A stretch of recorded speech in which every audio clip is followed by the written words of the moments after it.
నమస్తే welcome to V digital news ముందుగా headlines గృహ నిర్మాణ శాఖపై ముఖ్యమంత్రి నారా చంద్రబాబు నాయుడు సమీక్ష 2029 కల్లా ఇళ్ల నిర్మాణం పూర్తి చేయాలని అధికారులకు ఆదేశం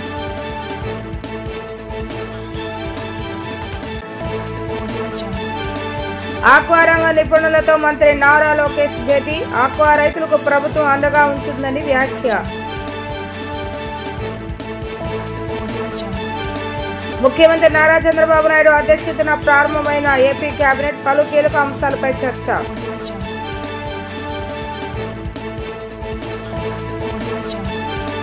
2029 కల్లా అర్హులైన పేదలందరికీ ఇళ్ల నిర్మాణం పూర్తి చేయాలని సీఎం చంద్రబాబు నాయుడు అధికారులను ఆదేశించారు. వచ్చే 2 నెలల్లో మొత్తం 9 లక్షల ఇళ్ల నిర్మాణం పూర్తి చేయాలని దిశానిర్దేశం చేశారు. సచివాలయంలో గృహ నిర్మాణ శాఖపై సీఎం చంద్రబాబు నాయుడు సమీక్ష నిర్వహించారు. ఈ సందర్భంగా ఆయన మాట్లాడుతూ మార్చి నాటికి 10 లక్షల ఇళ్ల నిర్మాణాన్ని పూర్తి చేయాలన్నారు. వీటిలో 3 లక్షల ఇళ్లలో వచ్చే నెలలో సామూహిక గృహ ప్రవేశాలు చేయించాలని ఆదేశించారు. సంక్రాంతి నాటికి మరో 2 లక్షల ఇళ్లు లబ్ధిదారులకు అప్పగించాలని స్పష్టం చేశారు. ప్రస్తుతం చేపట్టిన ప్రాజెక్టులను ఏబీసీ కేటగిరీలుగా విభజించి నిర్మాణాలను పూర్తి చేయాలని ఆదేశించారు.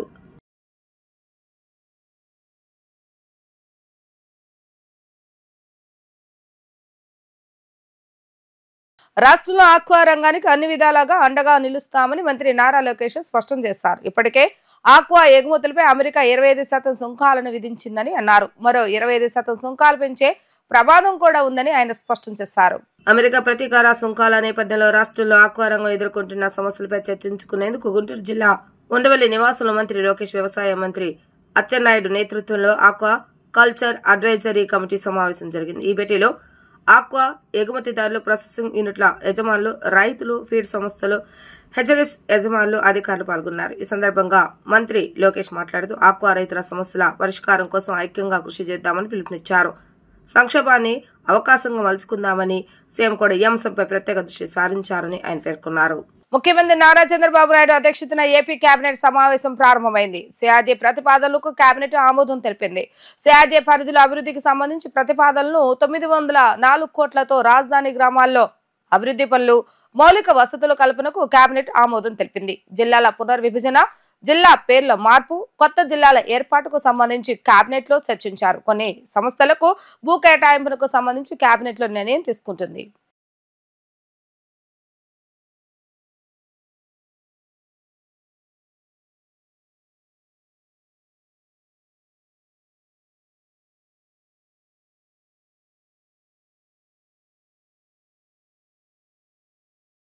పెండింగ్ లో ఉన్న ఉపాధి హామీ పథకం బిల్లుల చెల్లింపును ప్రస్తుత ప్రభుత్వం వేగవంతం చేస్తుంది.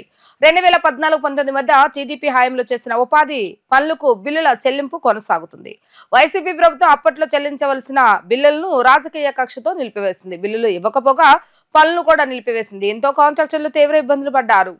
ప్రస్తుత ప్రభుత్వం పెండింగ్ బిల్లులపై దృష్టి పెట్టింది. కేంద్ర ప్రభుత్వ పెద్దలతో సీఎం చంద్రబాబు నాయుడు ఈ విషయంపై పలుమార్లు చర్చించి నిధులు చెల్లింపునకు ఉన్న అడ్డంకులను తొలగించారు. అదేవిధంగా వైసీపీ ప్రభుత్వం నిలిపివేసిన 3,54,117 పనులను తిరిగి గాడిలో పెట్టడంతో పాటు బిల్లుల చెల్లింపును ప్రారంభించారు. ఈ ప్రక్రియపై సీఎం చంద్రబాబు నాయుడు సచివాలయంలో మరోసారి సమీక్షించారు. తొలుత 179.38 కోట్ల బిల్లుల చెల్లింపునకు సంబంధించి కొన్ని పనులను ప్రస్తుతం కొనసాగుతున్నవిగా గుర్తించారు.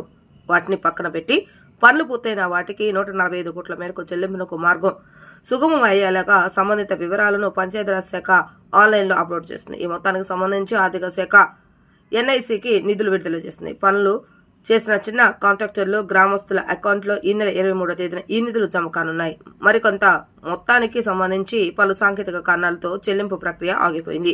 వీటిపైన కసరత్తు చేయాలని అధికారులను సీఎం ఆదేశించారు. మహిళలకు ఉచిత బస్సు ప్రయాణం అమలు చేసి సీఎం చంద్రబాబు నాయుడు మాట నిలబెట్టుకున్నారని, నేటికి 65 లక్షల మంది మహిళలు ఉచితంగా బస్సు ప్రయాణం చేశారని, అందుకు గాను 25 కోట్ల రూపాయలు ఖర్చు అయిందని రవాణా శాఖ మంత్రి రాంప్రసాద్ రెడ్డి చెప్పారు. ఈ ఉచిత బస్సు ప్రయాణం వల్ల ఆర్టీసీ మరింత బలోపేతం కావడం ఖాయమని ఆయన పేర్కొన్నారు. నగరంలోని ఏపీఎస్సీఆర్టీసీ మీటింగ్ హాల్లో స్త్రీ శక్తి పథకంపై మంత్రి రాంప్రసాద్ రెడ్డి, ఏపీఎస్సీఆర్టీసీ చైర్మన్, ఉన్నత శాఖ అధికారులతో రివ్యూ నిర్వహించారు. రివ్యూ అనంతరం మంత్రి రాంప్రసాద్ రెడ్డి మాట్లాడుతూ ఎక్కువ మంది లబ్ధిదారులు ఉన్న పథకం స్త్రీ శక్తి పథకం కావడం ఎంతో ఆనందంగా ఉందని చెప్పారు. కూటమి ప్రభుత్వం మహిళలకు ఎంతో ప్రాధాన్యత ఇస్తుందని, ఈ కార్యక్రమం దిగ్విజయంగా నడుస్తుందని తెలిపారు.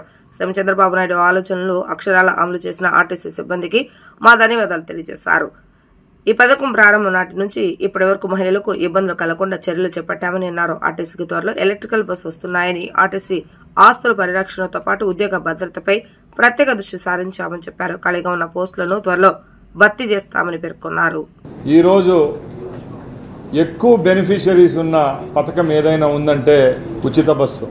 ఈ ఉచిత బస్సుకు స్త్రీ శక్తి అంటే మహిళను ఒక దుర్గామాతగా, ఒక శక్తిగా వర్ణిస్తూ మా ముఖ్యమంత్రి గారు నామకరణం చేయడం, ఈ కార్యక్రమాన్ని స్వాతంత్ర దినోత్సవం నాడు ప్రారంభించడం, ఇంత దిగ్విజయంగా ఈ కార్యక్రమం కూడా ఏ సమస్యలు లేకుండా 0.000% కూడా ఎక్కడ ఎవరి దగ్గర విమర్శలు లేకుండా ఈ కార్యక్రమం దిగ్విజయంగా నడుస్తూ ఉంది.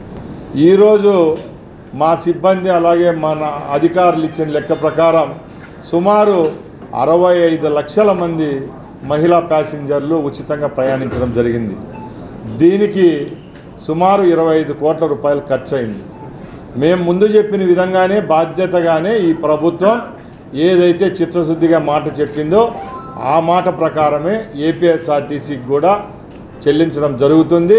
ఇదంతా గౌరవ ముఖ్యమంత్రి గారి కనుసన్నల్లోనే, ఆయన నాయకత్వంలోనే జరుగుతుందని అందరికీ తెలియజేసుకుంటున్నాం. అలాగే ముఖ్యంగా కేవలం బస్సుల విషయంలోనే కాదు, ఆర్టీసీకి సంబంధించిన మన బస్ స్టేషన్లు అయితేనే బస్ షెల్టర్ల విషయంలో కూడా మా సిబ్బంది మా ఎండి గారి నాయకత్వంలో గత 6 నెలల నుంచి ప్రతి ఒక్క డిపో నుంచి కానీ, మా యొక్క బస్ షెల్టర్లు కానీ, బస్ స్టాండ్ల నుంచి కానీ ఏ సమస్య లేవనెత్తకుండా ఈ పథకం స్టార్ట్ చేసే రోజుకి మరుగుదొడ్ల విషయం అయితేనేం, అక్కడ వాటర్ అయితేనేం, అలాగే సెక్యూరిటీ విషయంలోనైతేనేం ఎక్కడ రాజీ పడకుండా చర్యలు తీసుకున్నాం. కాబట్టి ఈరోజు ఇంత ఆహ్లాదకర వాతావరణంలో మీ అందరి మధ్య ఇష్టాగోష్ఠిగా మా యొక్క సక్సెస్ స్టోరీని మీకు చెప్పుకుంటున్నామంటే ఇది ఒక టీం వర్క్గా చేశాం. ఇది కేవలం ఎన్నికల హామీ కాదు. ఎన్నికల హామీ ఇచ్చిన తర్వాత గత ప్రభుత్వాల్లో ఎన్నో కార్యక్రమాలు చేపట్టారు. 2-3 రోజుల్లోనే నీరు గార్చిన పరిస్థితి ఆ రోజుల్లో ఉంటే, ఈరోజు మేము చిత్తశుద్ధిగా ముఖ్యమంత్రి గారి ఆదేశాల మేరకు ఈ కార్యక్రమాన్ని దిగ్విజయం చేస్తామని చెప్పి మీ అందరి ముందర తెలియజేసుకుంటున్నా. అతి త్వరలోనే 750 ఎలక్ట్రికల్ బస్సులు రాబోతున్నాయి. దానికి 1500 బస్సులు అదనంగా చేసుకొని సుమారుగా వచ్చే 2-3 సంవత్సరాల్లోనే 2500 ఏసీ ఎలక్ట్రికల్ బస్సులు తీసుకొని వస్తున్నాం. దీంట్లో కూడా ముఖ్యమంత్రి గారు కొసమెరుపుగా ఒక మాట మా ఎండి గారు ఇక్కడే ఉన్నారు, వాళ్ళ దృష్టికి తీసుకొని పోతున్నా. ముఖ్యమంత్రి గారి ఉద్దేశం ఒకటే, రాబోయే కాలంలో రాష్ట్రంలో ఏ రాష్ట్రంలో లేని విధంగా పల్లె వెలుగు బస్సుల్లో కూడా ఏసీ ఎయిర్ కండిషన్తో నా రాష్ట్ర మహిళలు ప్రయాణించాలా, నా రాష్ట్ర ప్రజలు ప్రయాణించాలని చెప్పి ముఖ్యమంత్రి గారు మాతో అన్న మాటలను తప్పకుండా వచ్చే 2 సంవత్సరాల్లో నెరవేర్చే విధంగా కూడా చర్యలు తీసుకుంటామని మీ అందరి ముందర తెలియజేసుకుంటూ సెలవు తీసుకుంటున్నా. రక్తదానం ఒక పుణ్యకార్యమని, ఒక నిండు జీవితాన్ని రక్షిస్తుందని బ్రహ్మకుమారిస్ విజయవాడ సీనియర్ రాజయోగ టీచర్ రత్నకుమారి తెలిపారు. ఇతరులకు జీవించేందుకు ఒక అవకాశాన్ని కల్పించే రక్తదానం చేయడంతో అనంతమైనటువంటి ఆశీర్వాదాలు అందుతాయన్నారు. విశ్వ బంధుత్వ దినోత్సవ శుభ సందర్భంగా బ్రహ్మకుమారిస్ జాతీయ యోగా రక్తదిన శిబిరాలను నిర్వహిస్తున్నట్లుగా తెలిపారు. విజయవాడలో 4 రోజుల పాటు ఈ శిబిరాలు జరుగుతాయని rotary club of Vijayawada icons తమకు సహకరిస్తున్నట్లుగా ఆమె తెలిపారు. విశ్వ బంధుత్వ దినోత్సవం శుభ సందర్భంగా విజయవాడ బ్రహ్మకుమారి సమాజ సేవా విభాగం ఆధ్వర్యంలో rotary club of Vijayawada icons నిర్వహణలో ఈ నెల 22వ తేదీ నుంచి 25వ తేదీ వరకు మెగా రక్తదాన శిబిరాలు నిర్వహిస్తున్నట్లుగా బ్రహ్మకుమారి సీనియర్ రాజ యోగా టీచర్ కాశీ రత్నకుమారి తెలిపారు. విజయవాడ ప్రెస్ క్లబ్ లో నిర్వహించిన విలేకరుల సమావేశంలో రత్నకుమారి మాట్లాడుతూ 4 రోజుల పాటు నిర్వహించనున్న రక్తదాన శిబిర విశేషాలను వివరించారు. ఈ సందర్భంగా నిర్వహించే మెగా రక్తదాన శిబిరాలకు ప్రతి ఒక్కరూ వచ్చి రక్తదానం చేయాలని కోరారు. Rotary club of Vijayawada icons అధ్యక్షులు బి సురేన్ బాబు మాట్లాడుతూ రక్తదానానికి సాటి మరొకటి లేదని, తమ క్లబ్ ఆధ్వర్యంలో రక్తదాన శిబిరాలు ఏర్పాటు చేసి రక్తాన్ని సేకరించి ఆపదలో ఉన్నవారికి అందిస్తున్నట్లుగా తెలిపారు. ఈ నెల 22వ తేదీన గవర్నర్పేటలోని ఇండియన్ మెడికల్ అసోసియేషన్ హాల్లో ఉదయం 8 గంటల నుంచి 4 గంటల వరకు ప్రధాన శిబిరం జరుగుతుందన్నారు. 24వ తేదీన ఐకాన్ పబ్లిక్ స్కూల్, 25వ తేదీన శాతవాహన కళాశాలలో రక్తదాన శిబిరాలు ఉంటాయని, రక్తదాతలు ముందుకు వచ్చి ఈ యొక్క కార్యక్రమాన్ని విజయవంతం చేయాలని కోరారు. క్లబ్ కార్యదర్శి పసుపులెట్టి కిరణకుమార్, రక్తదాన శిబిరాల కోఆర్డినేటర్ డాక్టర్ సిహెచ్ రామచంద్ రక్తదాన శిబిరాల నిర్వహణ తీరును వివరించారు. బ్రహ్మకుమారిస్ విజయవాడ తరఫున ప్రజాపిత బ్రహ్మకుమారి ఈశ్వర్య విశ్వవిద్యాలయంలో ఎన్నో సేవా కార్యక్రమాలు చేస్తూ ఉంటారు. ఇది ఒక అంతర్జాతీయ విశ్వవిద్యాలయం. ఇక్కడ ముఖ్యంగా 21 రకాల వింగ్స్ ద్వారా సమాజ సేవలు చేస్తూ ఉన్నాము. ఈ 21 వింగ్స్ లో సమాజ సేవ సోషల్ సర్వీస్ వింగ్ వైపు నుంచి ఈ సంవత్సరం ఒక ప్రాజెక్ట్ ని తీసుకోవడం జరిగింది, కొత్తగా చేపట్టడం జరిగింది. ఇందులో భాగంగా ఆగస్టు 25వ తారీఖున బ్రహ్మకుమారీస్ ముఖ్యమైనటువంటి చీఫ్ దారి ప్రకాష్ మణి గారి 18వ పుణ్య స్మృతి దినోత్సవం సందర్భంగా సమాజ సేవ వాళ్ళు మెగా రక్తదాన శిబిరాన్ని ఏర్పాటు చేయడం జరిగింది.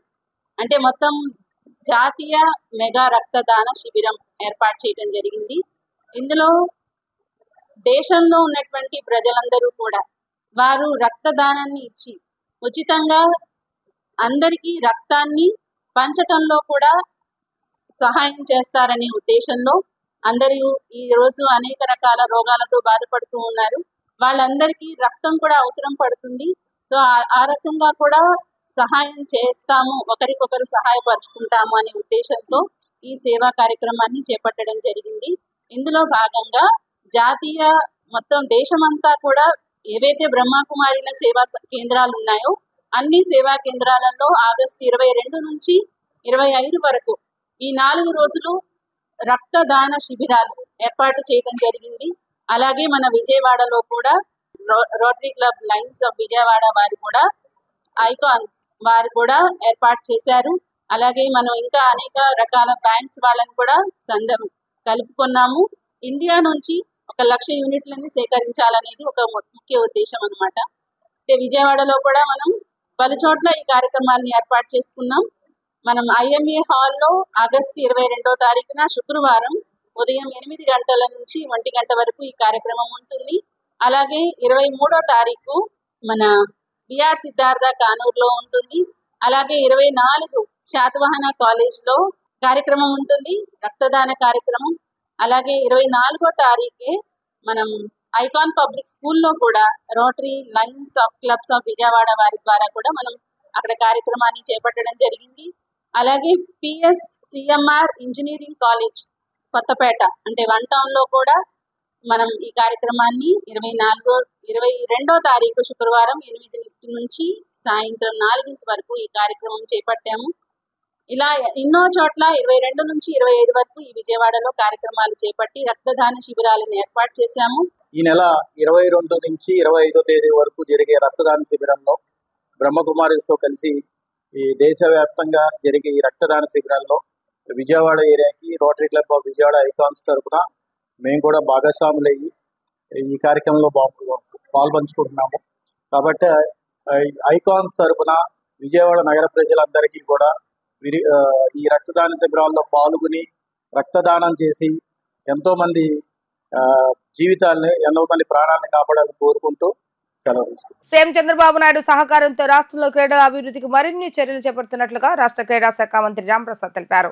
విద్యార్థుల చదువులతో పాటు క్రీడల్లో కూడా రాణించవలసిన అవసరం ఎంతైనా ఉందని, క్రీడల ద్వారా ఉపాధి అవకాశాలు మెండుగా ఉన్నాయని ఆయన తెలియజేశారు. పడమట ఇండోర్ స్టేడియంలో యువాంధ్ర కబడ్డీ ఛాంపియన్షిప్ పోటీలు రసవత్తరంగా కొనసాగుతున్నాయి. ఇందులో భాగంగా రాష్ట్ర క్రీడా శాఖ మంత్రి రాంప్రసాద్ రెడ్డి ఈ పోటీలకు ముఖ్య అతిథిగా విచ్చేసి భీమవరం బుల్డోజర్స్ తిరుపతి కింగ్స్ మధ్య జరుగుతున్న మ్యాచ్ ను ప్రారంభించిన అనంతరం క్రీడాకారులను పరిచయం చేసుకుని మ్యాచ్ ను తిలకించారు. ఈ సందర్భంగా మంత్రి రాంప్రసాద్ రెడ్డి మాట్లాడుతూ ఆంధ్ర కబడ్డీ అసోసియేషన్ ప్రతిష్టాత్మకంగా యువ ఆంధ్ర కబడ్డీ ఛాంపియన్షిప్ పోటీలను నిర్వహించడం అభినందనీయమన్నారు. గ్రామీణ ప్రాంతాల్లో ఉన్న యువకులను ప్రోత్సహించాలన్న ఉద్దేశంతో కబడ్డీ పోటీలు నిర్వహించడం శుభపరిణామం అని తెలిపారు. రాష్ట్రంలో సీఎం చంద్రబాబు నాయుడు క్రీడా రంగం అభివృద్ధికి పెద్దపీట వేస్తున్నారని చెప్పారు.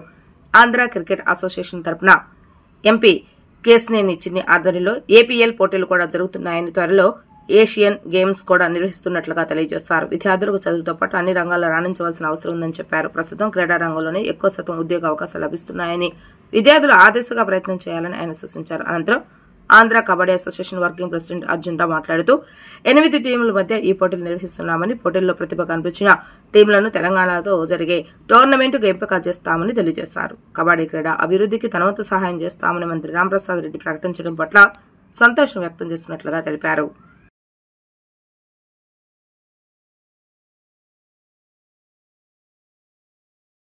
విజయవాడలో జరుగుతున్న యువ ఆంధ్ర కబడ్డీ లీగ్ నిర్వర్తిస్తున్న యాజమాన్యానికి ఆంధ్రప్రదేశ్ స్పోర్ట్స్ అథారిటీ తరఫున, క్రీడా శాఖ తరఫున ధన్యవాదాలు తెలియజేసుకుంటున్నా. ఎందుకంటే రాష్ట్రంలో క్రీడలను అభివృద్ధి చేసే మార్గంలో ఈరోజు ఎన్నో సంస్థలు క్రీడాకారులకు అవకాశం కల్పిస్తున్నాయి. దానిలో భాగంగానే ఈరోజు యువ ఏదైతే ఫౌండేషన్ ఉందో వాళ్ళ ద్వారా ఇక్కడ అవకాశం కల్పించడం, దీని ద్వారా సుమారు 2 తెలుగు రాష్ట్రాల్లో అంటే టోటల్గా 8 టీంలు పార్టిసిపేట్ చేయడం, ఇక్కడ పార్టిసిపేట్ చేసిన క్రీడాకారులకు ఫైనాన్షియల్ ఇన్సెంటివ్స్ అయితేనేం, ఇక్కడ వాళ్ళకు వసతి సౌకర్యాలు, అలాగే అన్ని విధాలా వాళ్ళని ప్రోత్సహిస్తున్న యాజమాన్యానికి మరొకసారి నా తరఫున శుభాకాంక్షలు తెలియజేసుకుంటున్నా. ముఖ్య క్రీడాకారులకు నేను ఒకటే చెప్తున్నా, చదివే కాదు క్రీడలపై మమకారంతో ఎవరైతే ముందుకెళ్తారో వాళ్ళ భవిష్యత్తు కూడా బాగుంటుంది. ఈరోజు రాష్ట్ర ప్రభుత్వం కానీ కేంద్ర ప్రభుత్వం కానీ క్రీడల కోటాను పెంచడం ద్వారా ఉద్యోగ అవకాశాల్లో మెరుగైన అవకాశాలు వస్తున్నాయి. దాన్ని సద్వినియోగం చేసుకోండి. అలాగే ముఖ్యంగా ఈ అసోసియేషన్స్ వాళ్ళకు కూడా నేను ధన్యవాదాలు తెలియజేసుకుంటున్నా. ఈరోజు ప్రభుత్వం తరపునే కాకుండా ప్రభుత్వానికి ప్యారలల్గా ఈవెంట్స్ అరేంజ్ చేస్తున్నారు. ముఖ్యంగా కబడ్డీ, క్రికెట్, ఖోఖో అనుకోండి, ఇంకా మిగతా గేమ్స్లో కూడా వాళ్ళు ఇచ్చిన ప్రోత్సాహం ఇంత అంత కాదు. ఎందరో పేద క్రీడాకారులకు సిఎస్ఆర్ ఫండ్స్ ద్వారా అయితేనే పెద్ద మంచి రిప్యూటెడ్ కంపెనీస్లో వాళ్ళు ఇచ్చిన ప్రోత్సాహం ద్వారా ఈరోజు ఎందరో ఆణిముత్యాలను ఈ రాష్ట్రం చవి చూస్తూ ఉంది. ముఖ్యంగా వాళ్ళందరికీ నా తరపున ధన్యవాదాలు తెలియజేసుకుంటూ, ఇలాంటి కార్యక్రమాలు ప్రోత్సహిస్తున్న వారికి ప్రభుత్వం ఎప్పుడూ అండదండలు ఉంటాయి. ముఖ్యంగా ఈరోజు ఈ కార్యక్రమాన్ని నిర్వర్తిస్తున్న సోదరులు శ్రీకాంత్ గారికి నా తరపున మరొకసారి శుభాకాంక్షలు తెలియజేసుకుంటూ సెలవు తీసుకుంటున్నా. ఎలవేట్ ఇండియా స్పోర్ట్స్ వారి సౌజన్యంతో ఆంధ్ర కబడ్డీ అసోసియేషన్ సర్వసభ్య సమావేశం ఈ యువ ఆంధ్ర కబడ్డీ ఛాంపియన్షిప్ని గత 15వ తారీఖు నుంచి కూడా ఇక్కడ నిర్వహించడం జరుగుతుంది. దాదాపుగా రాష్ట్రంలో ఉన్న ముఖ్య క్రీడాకారులందరినీ కూడా సెలెక్ట్ చేసి బెస్ట్ 8 టీమ్స్ని ఆంధ్ర పక్షాన్ని తీసుకొని ఈ యొక్క కబడ్డీ లీగ్ స్టార్ట్ చేయడం జరుగుతుంది. ఇది ఈ నెల 25వ తారీఖు వరకు ఇక్కడే రోజుకి 5 మ్యాచ్లు డే టైంలో జరుగుతాయి. దీంట్లో బెస్ట్ 4 టీమ్స్ని మళ్ళీ సెలెక్ట్ చేస్తాం. అదేవిధంగా ఇదే పద్ధతిలో తెలంగాణలో కూడా 8 టీములు వాళ్ళు అక్కడ ఆర్గనైజ్ చేస్తారు. అక్కడి నుంచి 4 టీమ్స్ వస్తాయి. అప్పుడు తెలుగు కబడ్డీ లీగ్ ఆంధ్ర నుంచి 4, హైదరాబాద్ నుంచి 4 టీములు, 8 టీములతో తెలుగు కబడ్డీ లీగ్ ఫిబ్రవరి 2026 సంవత్సరంలో జరుగుద్ది. దీనికి సంబంధించి ఆంధ్రప్రదేశ్ కబడ్డీ సంఘం పక్షాన మంచి క్రీడాకారులను తయారు చేయాలనే ఉద్దేశంతో, అదేవిధంగా మన భారతదేశానికి సెలెక్ట్ అవడానికి ఇలాంటి లీగ్ మ్యాచెస్ చాలా దోహదపడతాయి. దాని పక్షానే పేద కబడ్డీ క్రీడాకారులు కూడా ఫైనాన్షియల్గా బెనిఫిట్ అవుతుంది. దీని ద్వారా కొన్ని డిపార్ట్మెంట్స్ కూడా మంచి ప్లేయర్స్ సెలెక్ట్ చేసుకొని దాని ద్వారా రిక్రూట్మెంట్ కూడా ఇవ్వడం జరుగుతుంది. ఈ విధంగా ఈ కబడ్డీ లీగ్ని ఆంధ్ర కబడ్డీ అసోసియేషన్ ఆధ్వర్యంలో ఎవరైతే మా నాయకులు ఎలమంచిలి శ్రీకాంత్ కానీ, అదేవిధంగా కేవీ పద్మావతి ప్రెసిడెంట్ గారు కానీ, వీళ్ళ సహకారంతో, అదేవిధంగా టోటల్ ఎగ్జిక్యూటివ్ వారి మొత్తం కూడా ఈ టోర్నమెంట్ నిర్వహణకు అభ్యంతరం లేకుండా సర్వసభ తీర్మానించడం జరిగింది. తద్వారా రాబోయే రోజుల్లో తెలుగు కబడ్డీ లీగ్ కూడా దిగ్విజయంగా మన ఆంధ్రాలో కొన్ని మ్యాచ్లు, హైదరాబాద్లో కొన్ని మ్యాచ్లు నిర్వహించడం జరుగుతుంది. శ్రీశక్తి పథకం అమలుతో ప్రతి ఒక్కరి మహిళా కళల్లో ఆనందం కనపడుతుందని Janasena central Andhra zone convener Bharata Shankar అన్నారు. కూటమి ప్రభుత్వం ఇచ్చిన సూపర్ 6 హామీలను సూపర్ వేగంగా అమలు చేసుకుంటూ ముందుకు వెళ్తుందని చెప్పారు. రాష్ట్ర ప్రజల ఆనందం తట్టుకోలేక మాజీ ముఖ్యమంత్రి వైఎస్ జగన్మోహన్ రెడ్డి అసత్య ప్రచారాలకు పూనుకుంటున్నారని మండిపడ్డారు. కూటమి ప్రభుత్వం మహిళల కోసం అమలు చేస్తున్న శ్రీశక్తి పథకంలో భాగంగా Janasena central Andhra zone convener Bharata Shankar Vijayawada Pandit Nehru bus stand వద్దకు వెళ్లి అక్కడ మహిళలతో కాసేపు ముచ్చటించి వారికి చాక్లెట్లు పంచిపెట్టారు. ఈ సందర్భంగా పలువురు మహిళలు ఉచిత బస్సు ప్రయాణ సౌకర్యాన్ని అందించినందుకు కూటమి ప్రభుత్వానికి ధన్యవాదాలు తెలిపారు. అనంతరం భారత శంకర్ మాట్లాడుతూ ఎన్నికల ముందు కూటమి ఇచ్చిన సూపర్ 6 హామీలను సూపర్వేగంగా అమలు చేస్తుందని అన్నారు. పేద ప్రజలకు అండగా నిలుస్తూ ఒక్కొక్క పథకాన్ని వరుసగా అమలు చేస్తూ ప్రభుత్వం ముందుకు వెళ్తుందని స్పష్టం చేశారు. రాష్ట్ర వ్యాప్తంగా మహిళలకు ఉచిత బస్సు ప్రయాణ సౌకర్యం కల్పించడం ద్వారా వారి కళలో ఆనందం కల్పిస్తుందని పేర్కొన్నారు. మాజీ ముఖ్యమంత్రి పులివెందుల ఎమ్మెల్యే జగన్మోహన్ రెడ్డిపై అమరావతి మునిగిపోతుందంటే అసత్య ప్రచారం చేస్తూ ప్రజల గందరగోళం సృష్టించే ప్రయత్నం చేస్తున్నారని ఆగ్రహం వ్యక్తం చేస్తారు. అధికారంలో ఉన్న 5 ఏళ్లు అమరావతిని పూర్తిగా నిర్లక్ష్యం చేసి అమరావతి ఆగిపోయేలా చేస్తారని వ్యాఖ్యానించారు. అంతేకాక ఇసుక, మద్యం, మట్టి అక్రమాలతో రాష్ట్ర ఆర్థిక వ్యవస్థను పూర్తిగా దెబ్బతీశారని ఆరోపించారు. ఇందుకే జరిగిన ఎన్నికల్లో ప్రజలు జగన్ కు తగిన బుద్ధి చెప్పారని, రాబోయే స్థానిక సంస్థ ఎన్నికల్లో కూడా ప్రజలు మరోసారి బుద్ధి చెప్పేందుకు సిద్ధంగా ఉన్నారని బాడిత శంకర్ స్పష్టం చేశారు.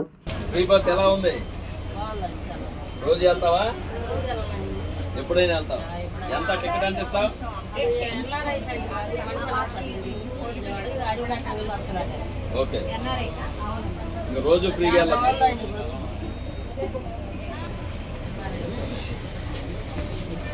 ఎక్కడికి వెళ్తున్నారు? స్టూడెంటా మీరు?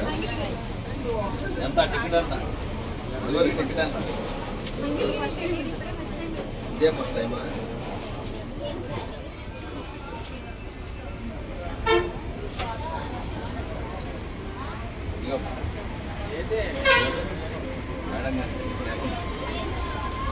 ఇదివరకు ఎంత ఇచ్చేవాళ్ళు? ఇగోనా ఏ ఊరు? ఇదివరకు వెళ్ళారా? 70 రూపాయలు ఇప్పుడు కలిసి వచ్చింది.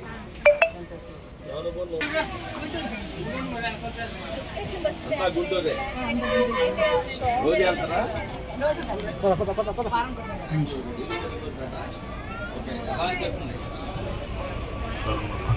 సూపర్ 6 పథకాల్లో ఫ్రీ బస్సు సూపర్ సక్సెస్ గా కొనసాగుతుంది. కూటమి ప్రభుత్వం ఏర్పాటు దగ్గర కాడి నుంచి కూడా ప్రజలకి ఏవైతే వాగ్దానాలు చేశామో సూపర్ 6 లో అన్ని కూడా అమలు చేస్తూ పవన్ కళ్యాణ్ గారి నాయకత్వంలో, చంద్రబాబు గారి నాయకత్వంలో ఈ కూటమి ప్రభుత్వం పేద ప్రజలకి అండగా ఉంటూ ఈ ఫ్రీ బస్సుని అమలు చేస్తున్న అందరూ కూడా మహిళలు ఎంతో ఆనందంగా వారు ఏ ఊరికి వెళ్ళాలన్నా సరే బస్సు ఎక్కి ఆనందంగా వాళ్ళ ముఖాల్లో ఎంతో ఆనందం కనబడుతుంది. మరి ఈ ప్రభుత్వం ఇచ్చిన హామీలన్నీ కూడా నెరవేరుస్తూ దిగ్విజయంగా కొనసాగుతున్న ఈ కూటమి ప్రభుత్వానికి మహిళలు అండగా ఉన్నారని ఈ రోజు చూస్తే మనందరికి కూడా ఈ మీడియా వారి సమక్షంలో మహిళలతో మాట్లాడితే వాళ్ళ ముఖాల్లో ఆనందం, ఎనలేని ఆనందం వచ్చింది. మరి ఈ కూటమి ప్రభుత్వానికి అందరం కూడా మద్దతు ఇచ్చి పెద్ద ఎత్తున మనం మద్దతు పలికాం, మంచి మెజారిటీ ఇచ్చాం. కాబట్టి ఈ సూపర్ 6 సక్సెస్ అయింది. కాబట్టి రాష్ట్రంలో పరిస్థితులను బట్టి మనం అందరం కూడా కూటమి ప్రభుత్వానికి ఎప్పుడు కూడా మద్దతుగా ఉన్నాం, మద్దతుగా ఉంటామని కూడా తెలియజేస్తున్నా. మరి జగన్మోహన్ రెడ్డి గారు విష ప్రచారం చేస్తూ అమరావతి మునిగిపోయింది, అమరావతిలో నీళ్లు వచ్చినాయని వాళ్ళకున్న మీడియా పేపర్లతోనే మీడియాలతోనే ఈ రాష్ట్రాన్ని మళ్ళీ అబద్ధాలకి తీసుకెళ్లడం కోసం జగన్ రెడ్డి తప్పుడు ప్రచారం చేస్తున్నాడు. మరి నీకు అమరావతి వద్దో కావాలో చెప్పాలే తప్ప ఇక్కడ వాటర్ ఉంది, అక్కడ వాటర్ ఉంది, నీ డబ్బా పేపర్తో ఎన్ని అబద్ధాలు చెప్తున్నట్టే అన్ని అబద్ధాలు చెప్పావు.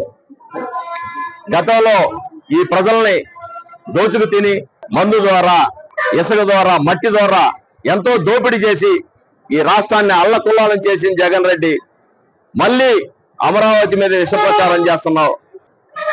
ఈ రాష్ట్ర ప్రజలు అందరూ కూడా మాకు మద్దతు ఇచ్చి పెద్ద ఎత్తున గెలిపించారు.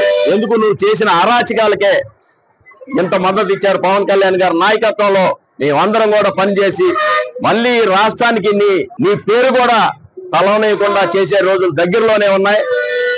నిన్ను ఈ రాష్ట్రాన్ని నుంచి తరిమి కొట్టినా నీకు బుద్ధి రాలేదు. 3 రాజధానులు అన్నావు. ఈ రాజధానిలో ఉన్న మట్టి, ఇసుక, కంకరం అన్ని దోపిడీ చేశావు, దొంగతనం చేశావు.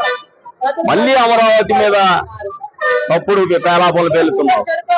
కాబట్టి నీకు ఈ రాష్ట్రం నుంచి తరివేసిన బుద్ధి రాలేదు. కాబట్టి తొందరలో స్థానిక సంస్థ ఎన్నికల్లో కూడా నీకు తగిన గుణపాఠం చెప్తారని కూడా ఈ సందర్భంగా తెలియజేస్తూ ప్రజలందరూ కూడా కూటమి ప్రభుత్వం మద్దతు ఇచ్చారు. మద్దతు ఇచ్చినందుకు వారికి ధన్యవాదాలు తెలియజేస్తున్నాను. వార్తలు ముగించే ముందు హెడ్లైన్స్ మరొకసారి. గృహ నిర్మాణ శాఖపై ముఖ్యమంత్రి నారా చంద్రబాబు నాయుడు సమీక్ష. 2029 కల్లా ఇళ్ల నిర్మాణం పూర్తి చేయాలని అధికారులకు ఆదేశం.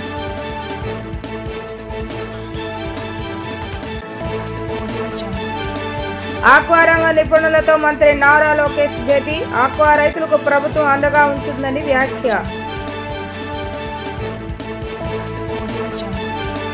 ముఖ్యమంత్రి నారా చంద్రబాబు నాయుడు అధ్యక్షతన ప్రారంభమైన ఏపీ కేబినెట్ పలు కీలక అంశాలపై చర్చ.